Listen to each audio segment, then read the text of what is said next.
회의를 시작하도록 하겠습니다. 오늘은 제7회 서해 수호의 날입니다. 대한민국 영해를 지키다가 희생되신 55 용사들을 마음 깊이 추모하면서 머리 숙여 삼가 존경과 감사의 말씀을 올립니다. 사랑하는 가족을 조국의 품으로 먼저 보내신 유가족들에게도 깊은 위로의 말씀을 올립니다. 우리 대한민국은 수많은 순국 선열과 호국 영령, 국군 장병들의 희생 위에 세워졌습니다. 그 숭고한 뜻을 이어받아 우리는 굳건한 안보로 대한민국의 오늘과 내일을 지켜나가야 합니다. 북한은 어제 또다시 동해상으로 대륙간 탄도미사일을 발사했습니다. 미사일로 따져서 올해 벌써 12번째 미사일 도발입니다. 국제사회의 강력한 제재 조치에도 아랑곳하지 않는 북한의 무모한 도발을 강력히 규탄합니다. 지난 5년간 문재인 정권은 굴종적인 대북 정책과 일방적인 대화 구걸로 북한의 배짱과 콧대만 키워줬습니다. 북한이 미사일을 발사해도 미상 발사체 운운하고 남북 공동 연락사무소를 일방적으로 폭파시켜도 대화 의지 운운하거나 심지어 송영길 전 당대표는 대포로 폭파 안 한 게 어디냐는 망언으로 북한을 거들기까지 했습니다. 서해 공무원 피살 사건에 대해서도 문재인 정부는 북한에게 책임을 추궁하기는커녕 피해자 유족에게 자료를 공개하라는 1심 판결에 대하여 항소로 대응했습니다. 문재인 대통령이 임기 말에 와서야 북한의 미사일 도발을 강력 규탄하고 말한들 그것을 믿을 수 있는 국민이 어디 있겠습니까? 이미 문재인 정권의 안보 정책은 완전히 바닥에서부터 무너졌습니다. 이제 새로운 정부가 출범합니다. 북한에 일방적으로 끌려다녔던 문재인 정권과는 달리 새 정부는 굳건한 한미동맹 국제관계의 유대관계를 바탕으로 북한의 완전한 비핵화를 이끌어내도록 진일보하고 도발에는 반드시 대가가 따른다는 것을 보여주면서 진짜 평화를 실질적으로 확보하는 사전 억지력을 강화해 나갈 것입니다. 무엇보다 조국을 위해 희생하신 분들이 분노하지 않는 나라 만들겠다는 약속을 반드시 지켜가겠습니다. 민주당 박홍근 신임 원내대표의 선출을 진심으로 축하드립니다. 여소야대 국회 상황에서 새 정권이 출범하는 만큼 야당의 협조가 그 어느 때보다 절실합니다. 특히 민주당 정권의 무능과 정책 실패로 경제의 기초 체력이 피폐해진 데다가 K방역의 실패로 인해 민생 위기가 매우 심각한 상황입니다. 민생에는 여야가 없는 만큼 민생 개혁 법안의 처리와 코로나 피해 보상을 위한 2차 추경안 심사에 국회가 힘을 모아야 할 때입니다. 새 정부 출범에 따른 민생 개혁 법안 처리에 거대 여당이 적극 협조해 주실 것을 당부드립니다. 민생을 외면한 채 문재인, 이재명 지키기에 급급하여 국회 다수 의석을 흉기로 악용하거나 당략을 내세운다면 국민의 더욱 큰 심판에 직면하게 될 것임을 상기시켜 드립니다. 여야가 상호 존중과 소통, 협치를 통해 민생 챙기기에 전념하여 국민에게 신뢰받는 국회를 만들어 나갈 수 있게 되기를 기대합니다. 민주당의 삼선 현역 국회의원인 박범계 법무부 장관이 법무장관의 수사 지휘권이 필요하다면서 윤석열 당선인의 대선 공약에 공개적으로 반대 의사를 표시했습니다. 곧 물러나야 할 분이 무슨 권한으로 기자 간담회까지 자처했는지는 모르겠으나 임기 내내 그랬듯이 정치적 중립 의무를 완전히 저버린 채 민주당의 주장을 그대로 반영하고 있는 박 장관의 모습을 보면 혀를 내두를 지경입니다. 지난 대선 과정에서 이재명 후보 선대위 단톡방에 들어간 것을 정말 몰랐던 것인지조차 의구심이 듭니다. 더욱이 민주당이 추진하고 있는 언필칭 검찰개혁은 검찰의 권력형 비리 수사를 완전히 차단하기 위한 꼼수이기에 더더욱 설득력이 없습니다. 문재인 정권은 조국 청와대 민정수석을 시작으로 추미애 민주당 당대표, 박범계 민주당 의원을 차례로 법무부 장관에 앉혔습니다. 이들은 하나같이 말로는 검찰 개혁 운운했지만 실제 내용은 장관의 인사권으로 권력형 비리를 수사하는 검사들을 좌천시키고 친정권 인사들만 요직에 배치해서 검찰을 정권의 노예로 전락시켰습니다. 추미애 장관은 국회에서 야당 의원에게 소설 서신해라고 답변하는 그 오만 방자함으로 현직 검찰총장을 수사 지휘에서 배제시키는 초유의 국정농단을 저지르기도 했습니다. 박범계 장관은 또 어떻습니까? 다수의 국민과 야당이 대장동 개발 비리 의혹에 대한 특검 도입을 주장할 당시에 검찰총장 수사 의지 운운하면서 특검법에 반대하더니 야당 대선 후보 배우자에 대한 의혹 제기에 대해서는 수사 가이드라인을 제시하기까지 했습니다. 지금 민주당이 새 정부 출범 전에 언필칭 검찰 개혁을 하겠다며 서두르는 것은 사실은 그 내용이 민주당 정권발 각종 비리 의혹에 대한 검찰 수사를 원천 봉쇄하기 위한 꼼수에 불과할 것입니다. 도대체 지난 5년간 얼마나 많은 죄를 지었습니까? 얼마나 터무니없는 죄를 무모하게 저질렀습니까? 그렇지 않고서 어떻게 검찰 수사권에 이렇게 민감한 반응을 보이는 것입니까? 윤석열 당선인의 법무부 장관 수사지휘권 폐지를 비롯한 진짜 검찰 개혁안은 권력의 눈치를 보지 않는 공정한 검찰, 살아있는 권력에 대해서도 똑같은 잣대로 수사하는 검찰, 검찰의 신뢰를 받는 진짜 검찰을 만드는 데 그 목적이 있습니다.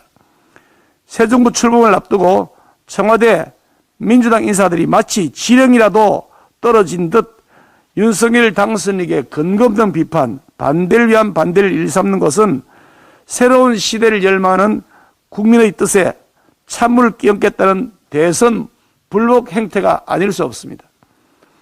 6일 지방선거를 앞두고 새 정부와 각을 세워서 지지층을 결집하겠다는 셈법일지 모르겠지만 명분 없는 발목 잡기에 도리어 민주당이 발목 걸려 넘어질 수 있음을 명심하시기 바랍니다. 지금껏 한 번도 경험해보지 못한 당선인 발목 잡기 행태가 보름 넘게 이어지고 있습니다. 윤석열 당선인이 제왕적 대통령제의 막을 내리고 국민과 소통하는 대통령이 되겠다고 결연히 국민 앞에 선언을 한 것을 다른 사람도 아니고 현직 대통령이 맡고 있는 것입니다. 더욱이 알박기 인사로 새 정부 출범 전부터 국정 운영에 발목 잡겠다고 하고 있습니다. 문재인 대통령 스스로 곧 물러날 대통령이라고 했는데 왜 유종의 미를 거둘 생각은 하지 않고 정쟁의 중심에 서려고 하는지, 구중궁궐 청와대에 계셔서 국민의 아우성이 들리지 않는지 묻지 않을 수 없습니다. 정말로 이 정권은 해결해야 할 현안과 과제가 산적해 있는데도 불구하고 정작 챙겨야 하는 민생은 온데간데 없고 오직 정쟁만 일삼는 무민 유쟁 정권입니다. 우리 국민의힘은 정쟁에 휘말리지 않고 오직 민생만을 챙기는 일에 전념할 것입니다. 위기 극복과 민생 회복을 최우선 과제로 삼아 새롭게 출범하는 윤석열 정부가 순항할 수 있도록 하나하나 꼼꼼히 챙겨나가겠습니다. 어제 북한이 대륙간 탄도미사일, 즉 ICBM 도발을 강행했습니다. 북한이 새 정부 출범을 앞두고 잦은 미사일 도발로 대한민국의 안보를 위협하고 있습니다. 하지만 북한이 소위 새 정부 길들이기를 하겠다는 의도라면 번지수를 잘못 짚어도 한참 잘못 짚었습니다. 문재인 정권은 김여정의 겁박이 두려워 잇따른 북한의 무력 시위에도 도발이라고 규정도 못하고 국민 열세로 지은 남북 공동 연락사무소가 폭파되어도 북한에게 사과 한마디 받아내지 못하는 안보 무능 정권이었지만 윤석열 정부는 북한 눈치 보기로 일관하는 문재인 정권과는 근본부터가 다릅니다. 국민의 생명과 안전은 절대 눈치 보기로 지켜낼 수 없다는 분명한 믿음과 신념을 가지고 있습니다. 문재인 대통령이 연일 안보를 강조하며 군 통수권자의 책무를 다하겠다라고 하셨는데 그 말이 진심이라면, 진정성을 가지려면 더 이상 북한 감싸기에 매달리지 말고 북한 도발에 강력하게 대응해야 합니다. 특히 4월 중순 예정된 한미연합훈련 역시 컴퓨터 시뮬레이션이 아닌 실기동 방식의 훈련으로 실시해 연합전력의 대비태세를 철저히 점검하고 최고 수준의 준비태세를 확인해야 할 것입니다. 원내대표님과 그리고 정책위 의장님이 북한의 ICBM 발사에 대해서 말씀을 드렸습니다만 워낙 중요한 문제라서 다시 한번 제가 말씀을 드리겠습니다. 공식적으로 ICBM 발사를 선언했고 김정은이 친필 명령서까지 공개를 했습니다. 이거는 핵실험과 ICBM 발사 유예 조치를 완전히 파기한다는 선언을 공식적으로 한 것입니다. 이번에 발사된 ICBM은 언론에도 나왔지만 괴물 ICBM이라고 이야기를 합니다. 이 정도로 완벽하게 대륙간 탄도미사일을 개발했다는 것을 말하고 있습니다. 이번에 발사된 ICBM은 2020년도 10월 달에 이미 선을 보였습니다. 그러나 그동안 한 번도 실험하지도 않았고 발사하지 않았기 때문에 미지의 무기로서 분류되고 있었습니다. 그러나 이번에 발사함으로써 그들도 스스로 완전한 성공이라고 하고 있습니다. 이만큼 중차대한 문제가 터진 겁니다. 앞으로 북한이 나올 것을 예상해 보면 미 제국주의와 장기적 대결을 철저히 준비한다고 이야기했습니다. 또한 강력한 핵전쟁 억제력을 질량적으로 지속적으로 강화하겠다. 결국은 미사일도 계속 개발을 하고 핵무기도 계속 개발하겠다는 것을 만천하에 천명한 것입니다. 특히 이번엔 우크라이나 러시아 침공 사태에 기해서 이러한 일을 저질렀기 때문에 북한이 동일한 궤적을 달리고 있다는 것을 다시 한번 보여준 것입니다. 따라서 문재인 정권 5년 동안 북한의 가짜 평화쇼에 매몰돼서 북한의 맨 얼굴을 보지 못했고 또는 보지 못했거나 외면했고 최악의 대북 정책 결과로서 이런 결과를 빚었습니다. 이제 새 정부가 출범하면서 해야 될 일이 있습니다. 우선 문 정권이 지금까지 해왔던 종전선언을 포함한 각종 가짜 평화쇼를 100% 완전하게 걷어내야 됩니다. 그리고 판문점 선언도 파기해야 됩니다. 공식적으로 언급할 필요가 있습니다. 한미 동맹 강화 차원에서는 ICBM을 성공적으로 발사했는데도 불구하고 MD에 가입하는 것을 아직도 주저한다면 문제가 있습니다. 이제는 적극적으로 MD 체계에 가입하는 것을 검토해야 됩니다. 또 북한이 같은 길을 가고 있다고 봤을 때 우리는 한미일, 일본을 포함한 군사협력 관계를 다시 강화하고 재검토해서 추진해야 될 필요가 있습니다. 또한 대북 미사일 요격 전력에 대해서도 전면적인 재검토가 필요합니다. 국군의 전력 증강 계획이 왜곡되고 일부는 잘못된 부분이 있기 때문에 전력 증강 계획을 원점에서 다시 검토해야 됩니다. 그리고 국방개혁 2.0이라고 명하고서 추진한 지난 5년간의 국방 약화 계획을 이제는 백지화하고 새 틀을 짜서 가야 합니다. 이렇게 하지 않은 상태에서 구두로만 대응했을 때는 결코 우리에게 대응력이 없는 것으로 보여지기 때문에 북한은 더 많은 도발을 할 것이고 대한민국은 바람 앞에 등불이 될 수도 있습니다. 이 점을 새 정부가 다시 한번 설계해야 될 계기로 삼아야 한다고 봅니다. 이상입니다. 예, 이제 문재인 정부 이제 40여일 남았습니다. 다시 말씀드리면 40여일 후면 새 정부 윤석열 정부가 출범을 합니다. 지금은 이제 엄중하게 지난 5년간의 잘못을 인정할 건 인정하고 또 새 정부가 그동안 난맥상에 빠진 대한민국에 제대로 된 정책을 할 수 있도록 협조를 해야 될 그런 시기입니다. 하지만 이 문재인 정부 지금 행태는 참 기가 막힙니다. 지난 5년간 정말 잘못된 경제정책, 소득주도 성장이라는 듣도 보도 못한 정책과 또 엉터리 코로나 대책으로 민생 도탄, 경제 파탄, 세금 폭탄의 3탄과 외교 참사, 안보 위기, 사회 분열을 초래했습니다. 한마디로 지난 5년간 문재인 정부의 성적표는 총체적 국정 난맥상을 초래한 정말 최악의 지난 5년이었습니다.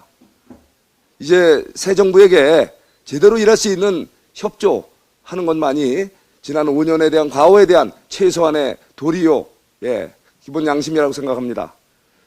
그런데 요즘 보이는 행태를 보면 기가 막힙니다. 왜 알박기 인사, 대통령 집무실 이전 발목 잡기, 주택정책 실패 눈속임 덮기 이러지 마시고 솔직하게 시인할 건 시인하시고 협조할 건 협조해 주십시오. 알박기 인사 행태가 좀 지나치십니다.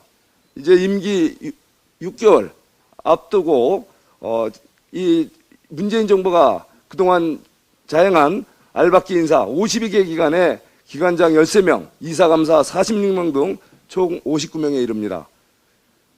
이제는 더 이상 이러한 알박기 인사 중단하시고 우리 새 정부가 제대로 일할 수 있는 그런 인사에 협조해 주시기 바랍니다.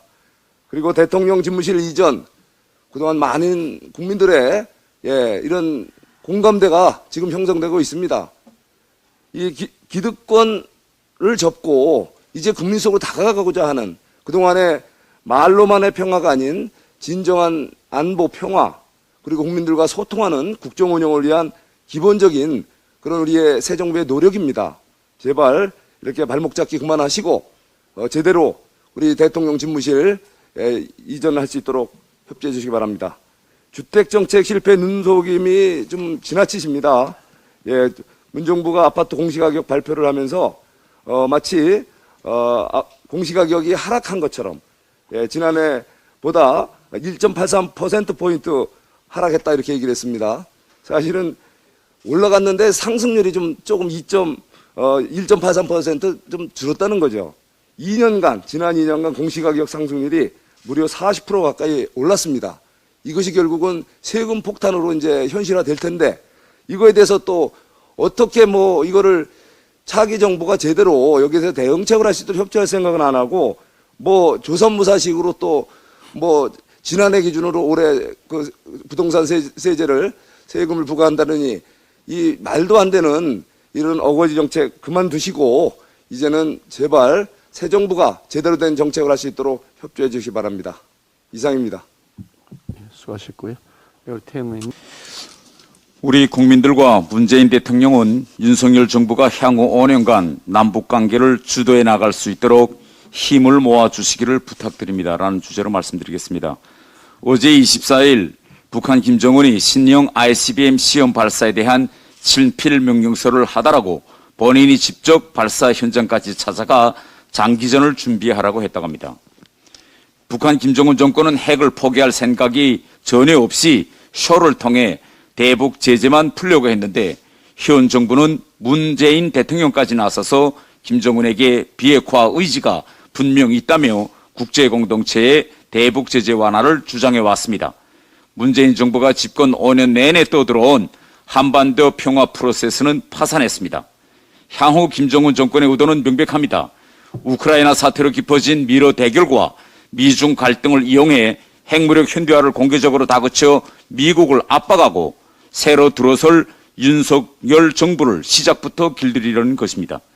그런데 지금 대한민국에서는 떠나는 권력이 며칠 안 남은 고난을 깡그리 동원해 오는 5월 10일 취임과 더불어 청와대를 국민에게 돌려주겠다는 대통령 당선인의 약속을 무색하게 만들고 새 정부 출발부터 취임덕을 만들어 국정 동력을 상실하게 하려 하고 있습니다.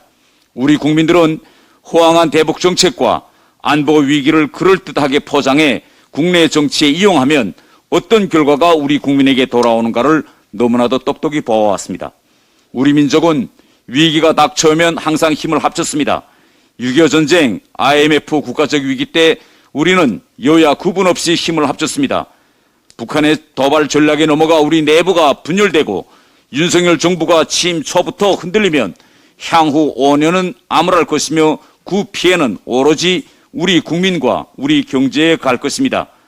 문재인 대통령께서는 국민만을 바라보고 나라를 위해 차기 들어설 정부가 임기 초부터 남북관계에서 주도권을 쥘 수 있도록, 그리고 김정은 정권이 남북관계 주도권이 자기에게 있다고 오판하지 않도록 대통령 집무실 이전 등 문제를 전향적으로 처리하고 새로 들어서는 윤석열 당선인과 윤석열 정부에 힘을 실어주시기를 간절히 부탁드립니다.